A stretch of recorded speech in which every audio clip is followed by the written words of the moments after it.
Okay, good morning everyone. I hope you're all okay. I'll just give it a couple of minutes just to let people come online and join me, but fingers crossed this is live and we are all here. I'll just give it a couple of seconds, allow people a chance to log on this morning. Okay, let me know if you're here. Let me know if there's anyone watching. Fingers crossed this is live. So let's get cracking. Good morning, team. Well, here we are, day 3, our final day of the Power Up Challenge. And guys, this has been a crazy, busy couple of days, keeping on top of all the content and the group activity. But I have absolutely loved working with you all this week on this. And I really hope that you've got a few takeaways and it's helped you in some way just challenge your thinking. Today is a subject I know a lot of you have struggled with, and I literally just realised before I went live that I've matched my jumper for today's theme, so Insta famous. So I'm very prepared. Anyway, day 3, power up your social media engagement. Guys, I hope you've got a pen and paper handy because we are going to go in with some ideas for you today. Now, in this final session, I thought I would help you work on post ideas and a little social media challenge to try and boost your engagement with your followers and get you seen by their followers. Now, look, I want to start with a disclaimer. I am not a social media expert. I just know what's worked for me over the years, specifically as a dance school owner, and then obviously what's worked for others that I've mentored behind the scenes. So, you know, I'm not an expert, but I can help you with everything that's worked for us. Now, realistically, I've not spent as much time on my social media as I could have. But being 100% honest with you guys, I've had a waiting list for my school now for so many years that my social media focus is just a little bit different in the sense that I use it to enhance the experience of my students and their parents. It gives them behind the scenes access and an insight into what's going on at the school and inside of our classes, because obviously there's so much that we're doing behind the scenes that they don't get to see. Now, my thought process on social media actually really changed when my son went to nursery, because I had no idea what he was doing all day, and I was desperate to see little pictures of him on their Facebook group, and it was so lovely to see what he'd been up to during the day without me there. It just made me realise that ultimately my social media is a window into my studio. And that is also a fantastic way of upselling other classes to your current students, not just focusing on how many followers you have or how many new followers you can get in. Because if a child sees a video on Instagram who goes to your school of a contemporary class, say, that they don't do, and they watch it and they love it and they're inspired by it, well, they're going to be inspired to give it a try. So once you're up and running, you know, you want to use your social media to entice your current students and upsell to your current students, not just focus on getting new students or getting in more followers that, you know, potentially might not want to be part of your school anyway. So if you focus on one style of class that you want to fill, for example, and you use different content to show what it's all about over a period of a couple of days, you can really boost your sales within your school already. And I know we all think we'll look better to the outside world if we've got thousands of followers, but if you've only got 200 followers and a completely full school, it's not that big a deal, is it? So don't put loads of pressure on yourself. You can work on growing your social media with a plan that suits your goals. And you definitely want to be using your social media, particularly around big events at your school. So shows, exam time, competitions, student successes, and also obviously around your new intake, because it gives you a chance to showcase everything that you offer, and it's an extension of your website that has all the information on it. So what do you post is obviously going to be the first question. You want to be posting content that people want to share. The more they share, the more visible you are to others. But before you start, you want to check over a couple of things first, just to make sure that you are set up to your best advantage. So I want you to grab your pen and paper here, guys, because I want you to ask yourself these questions, because I think these are going to be really, really important to make sure that you get the most out of your pages. So the first thing I want you to check is your username recognizable, or is it like long and complicated with weird lowercase, uppercase, dot, underscore, all of that sort of stuff, and then easily misspelled? So check, is your username recognizable? And then secondly, I want you to check, is your username consistent on each platform that you use? So you don't want to have a different username for social media like Facebook and then a different one for Instagram. They need to be the same so people can access you easily. And then on that, is your profile picture also consistent on all platforms, and is it clear and easily recognizable? Is the theme of your profile consistent? Especially on Instagram, is it aesthetically pleasing? Because Instagram is a lot more about, you know, what things look like. Facebook is a very different style because obviously it's just a posting swipe up. But with Instagram, you've got a grid. So, you know, is it aesthetically pleasing? Have you linked your Instagram account and your Facebook together so that you can publish to both platforms at the same time? And if you haven't already did that, or you didn't realize that was a thing, that is a massive time saver, guys. So make sure that you connect the two platforms together. Are you using hashtags? Are those hashtags relevant? And actually, are you including in your hashtags the area that you're based? Because parents will search in the hashtags, you know, hashtag Kent or hashtag Essex or whatever, and be as specific as you can that's near to you as well. You know, get as many hashtags going. And then also, have you switched your Instagram profile to a business profile? And do you have your website in the bio? I know that seems obvious, but just make sure it's there with a strong call to action, a link to contact you either via email or phone. Don't assume that people know what to do. Spell it out to them, okay? Because once you've got them on your page, you just want to make it as easy as possible for them to actually get in touch with you. If you're happy for them to DM you, write it in that box. Please DM us for more information. We're more than happy to talk to you. If that's not what you want, tell them how you want them to contact you. So once you've gone through this checklist, it's time to have a think about what you're going to post. Now, some days you're going to have more to post than others, but I recommend posting once or twice a day. And if you have lots to share, then use the carousel option. So if you've got 5, 6 pictures or videos that you want to put in a post, rather than posting like 5, 6, 7, 8 times in a day, you want to just do 1 or 2 and then use the carousel option to get multiple pictures or videos in one post. And the time that you share your posts is also really important for engagement. But you have to experiment a bit with this one, guys, to see what time of day works best for your followers. So I recommend start with trying 1 in the morning and 1 at night, and then track how each post gets on, and then just narrow it down from there. So you go to your insights and it will tell you, or you can just literally see on the post how many likes it's got or shares or whatever, and you'll be able to get an idea quite quickly of times that work for you. It is all a bit trial and error to begin with. When you first start out, you're going to need patience, guys. You will need patience. It's not going to happen overnight, but as with everything, if you're consistent and you stick to it, you're going to see it grow. It's worth knowing as well that video is classed as more engaging than pictures. So taking little snippets in class and sharing them often will definitely help you to grow. And also make sure that you share everything that you post on the grid to your stories too, because it's known that people look and scroll through the stories much more than they'll go to your page. So make sure that you're posting it in both places so that it's seen.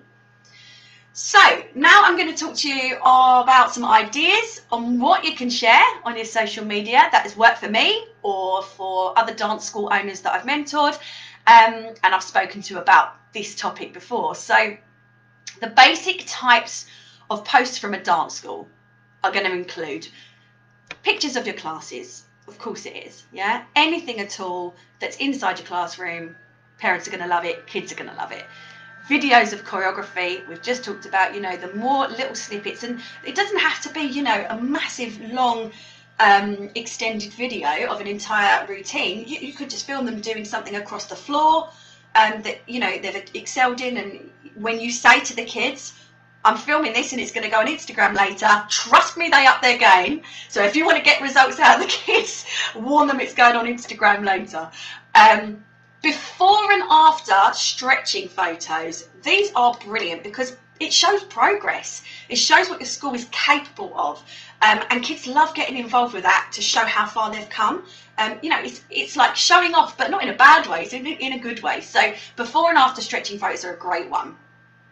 Student successes, and it doesn't have to be inside the school. So if they've had success outside the school and it's either relevant or something you want to share, kids will share it, their friends will share it to support them, their families will share it because they'll be proud. You know, you're going to get quite a lot of reach from that. So don't, even if it's not relevant to your school, still consider it. I remember one of my students got into Cambridge University studying maths, and like obviously that's huge and definitely nothing to do with me. But you know, that was so huge, and that got such crazy reach. I mean, it got over 1,000 reach just from saying congratulations to this child because or teenager, because you know, she'd achieved something so incredible and we were acknowledging that. And I think it's good for parents to see that you acknowledge their achievements that aren't just dance related as well, because you know, 90% of your kids, they're not going to go into this industry, they're there for a hobby. So accepting that and acknowledging that, you know, these kids are doing well in other things is actually going to do you a lot of favours with how you're perceived. So think about that as well. So Star of the Week, I want to highlight Star of the Week really as it's a really easy way of giving kids recognition and not having to commit to doing too much, like giving prizes or having to print certificates and all that sort of thing. You choose a reason, you choose your star, you take a picture and you share it on your social media. That's it. And you can do that every week, and you can commit to that without too much of an issue. And that child is going to share it. Her family is going to share it. It's just going to create a chain reaction because it's something that people are proud of. So do consider Star of the Week, because honestly that is a big one for reach. So that's like the basic obvious things that we're going to share on our pages, and then next on the list would be things like fun challenges. So I'm going to give you a few ideas here as well. The first one that we've done is share a photo of. This one tends to work really well in holiday times, so especially over the summer holidays when you're running out of things to post because perhaps, you know, you've had a break. And this could literally be anything, and especially little kids, they'll get involved in this. Share a picture of your pet, your favourite leotard or dance outfit. Share a picture of your favourite show makeup item. You know, anything like that. It's just a really simple tool to get your students engaging with you. So share a photo of is a good one, especially for holiday time. TikTok challenges, they're huge. Look guys, you know, I had to delete TikTok off my phone because I just didn't want to live that life anymore. But I know that TikTok is huge with the kids and you've got to go where it's big for them. So find out about the challenges, and if you're not TikTok savvy, which I'm going to say I'm not anymore because I swiped that off of my phone because it was wasting too many hours of my life, but it is funny though. TikTok challenges are huge, so you know, check in with the kids, find out what they want to do, set them the challenge, get them to record it, get them to send them in, and you can share them on your social media. Stretch challenges, so we talked about before and after, but specific challenges, you know, kids want to improve, so not only does it do them a favour, but it does you a favour as well, because your kids are going to get more flexible quicker because they're going to get competitive about it. My favourite is Improve Your Feet challenge. Improve Your Feet challenge just makes my eyes so happy because the kids come in a week later and I'm like, oh, it's a beautiful foot with a line. So think about that and think about other different stretch challenges that you could perhaps incorporate into it. Get them to do before and after pictures, let them get competitive, and then you can share all of those results. Now, I really wanted to mention this one because I remember doing this as a kid at my dance school when I was really young. So, design a piece of uniform challenge. So now I've seen this loads over the years, and as I say, like when I was a kid, we used to do it where we used to design our show t-shirt. So everybody would like draw a design, and then whoever was the winner would basically get that made up into a show t-shirt, and that had huge amounts of people joining in, because once it had happened once as well, and people knew that like you did deliver and you did get that made up for them, and everyone was wearing that design, you know, people were absolutely every age, you know, from 5-year-olds were doing designs, and that age would win at some point as well, and it would be a really cute design on the front, but it would be altered slightly, but it would be mainly, you know, their design. All the way up to teenagers who are incredible artists, and you could get some really nice artwork out of it, guys, so there's another reason why to do it. But also, if you are in a position where, you know, maybe you're 1 or 2 years later down the line, you've got your uniform and you fancy bringing in like a special piece, then there's so many uniform suppliers now that will do bespoke stuff. And what you can do is like get them to design you a crop top, or get them to design you some shorts, or get, you know, a leotard, whatever, and pick a winner, and the winning one becomes part of the uniform. I mean, imagine that if you were a kid and you designed that and you had, you know, that glory. That's amazing. So consider it, guys. These are ideas, but you might be able to play around with them to suit your needs. So now what I want to do with regards to these competitions is just share with you like a really good system to get good results. So again, get your pens ready. You set a competition, and then once you decide what you're going to do, I want you to sell it for a good week before it launches. You know, coming soon, you know, watch this space for, make a big deal out of it, get some hype. Then you need to, you know, specifically make a point that to enter, people have to like your page and tag you in their entry. Okay, so if you're opening this competition out externally, and it's not just for people inside your school, they need to be liking your page and tagging you in the entry. So they'll take a picture, they'll post it on their grid, they'll tag you with maybe a hashtag to make it easier for you to find, and like your page.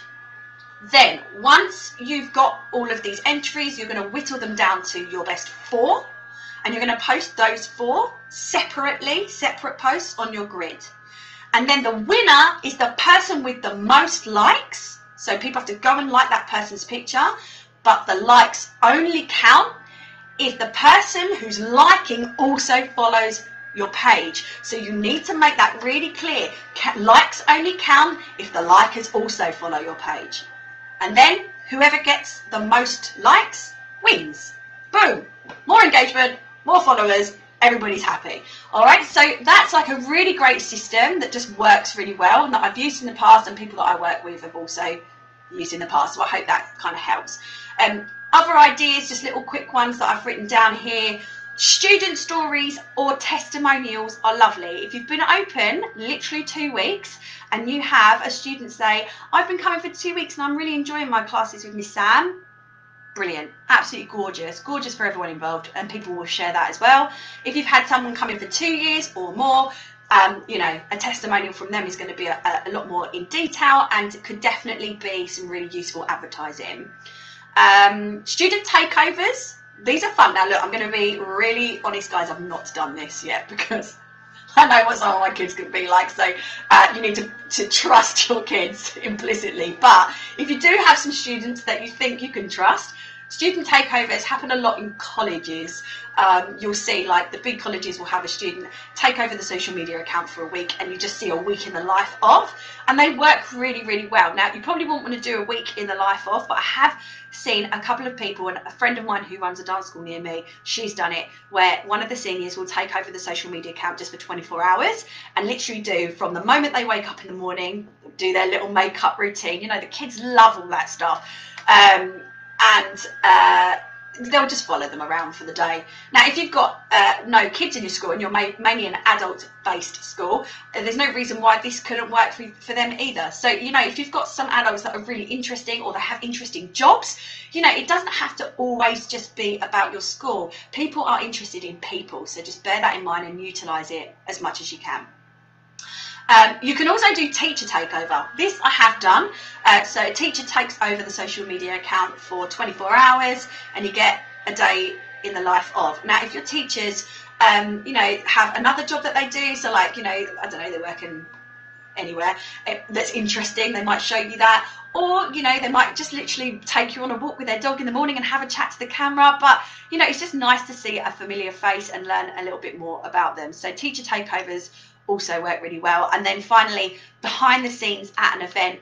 I know that my friend over who runs a baby ballet franchise, she always does behind the scenes at her annual show, and it is always brilliant. Like, she's there outside the theatre at 8 o'clock in the morning, like, hi guys, we're here and it's amazing. And, you know, that has so much reach. People are sharing that stuff because, you know, their kids are in it and they're excited. So behind the scenes at an event, or if you go to a competition, or if you're on an exam day and you can do behind the scenes of people having their hair done, or, you know, doing up ballet shoes, all that sort of stuff, you can really get a lot of content. So don't miss an opportunity there for, you know, a couple of weeks worth of content. And it's so important that if someone tags you in something, you share it, so your students know that you will share their posts if they tag you. And if you aren't hot on this, they're going to stop bothering. So don't miss anything. Don't leave anyone hanging. Get it up and running and stick to it. Like, respond, all comments. Don't leave anything unreplied to, because kids will quickly catch on, or your followers will quickly catch on that you are someone that will share their stuff, and then they'll start tagging you in more and more and more, which then gives you more free content without you having to sit there and make it. And finally, guys, top tip. Get a school Instagram filter. This is a game changer because students love a selfie, so do teachers, and they will share that thing everywhere. I'm going to post in the group after this a picture of mine to give you an example. Maybe we'll get one for the group. We won't. But I do recommend that you look into getting a school Instagram filter, because honestly, when I got ours, there were just hundreds pictures of the kids, pictures of their parents, picture of the pet. I mean, everybody had a Gillam filter above their head. So I'll share it with you afterwards, and then have a look into that, guys. So hopefully these ideas have given you some inspiration for your social media pages, and I want to give you a final challenge for this week, something that is going to be really useful, super productive for your social media planning. I want you to create a basic blueprint of a competition or challenge that you will commit to running on your social media over the coming Easter holidays. I want you to include the layout of the challenge or the competition, what your followers have to do to enter, and a brief outline of how you're going to launch it or market it the week before to create a buzz. Okay? I then want you to share your blueprint with the hashtag #Day3Challenge, so that you can share ideas and get creative together. You're not against each other, you're not competing with each other here, guys. You're here to support each other. You can get feedback on your idea. If someone says, oh, do you know what, I did that once before and it really didn't work out very well because of X, Y, and Z, try this instead. It could save you a lot of time. So share your ideas, guys, and see how much support you can get. And try to have fun and enjoy this task, especially if you find social media a little bit overwhelming, which I know through speaking to some of you in my DMs that you do. This is going to give you a little confidence boost, yeah, that you do know what you're doing, and you can get results if you just sit down and plan it out properly, okay? You can do this, guys. Now remember, I am going to give a little prize away, but you have to be in it to win it. So get posting those challenges today. Over the weekend, I'm going to give you through till Monday, because I know some of you are still playing catch up from a busy week. So don't worry, guys. Watch the videos over the weekend. It's only going to take you an hour to watch the videos. All right. And then I'll announce the winner on Monday. Well, that's it, guys. I thought this one would be the shortest one, and I think it's turned out to be the longest one. Apparently, I had a lot more to say on that than I thought. I really hope you've enjoyed this Power Up Challenge, guys, the last 3 days. I want to thank each and every one of you for joining me. I can't wait to follow your journeys, guys. There are literally hours of free content in this group already. So dig in, support each other. Let's get you those results. I'm going to finish editing today's podcast. That's going to drop later on this afternoon. It's a fantastic interview with Matt Horner, who is the designer of Class Manager. So if you're interested in dance software, that's what I meant. If you're interested in dance, I can't speak, it's been a long day, dance software, then have a listen to that podcast, because even if you're not interested in Class Manager, it's going to give you an idea of what these softwares actually can provide you with. So have a little listen to that. Okay, well, as always, I look forward to seeing you in the group, guys. Thanks for joining me, and bye for now. Take care.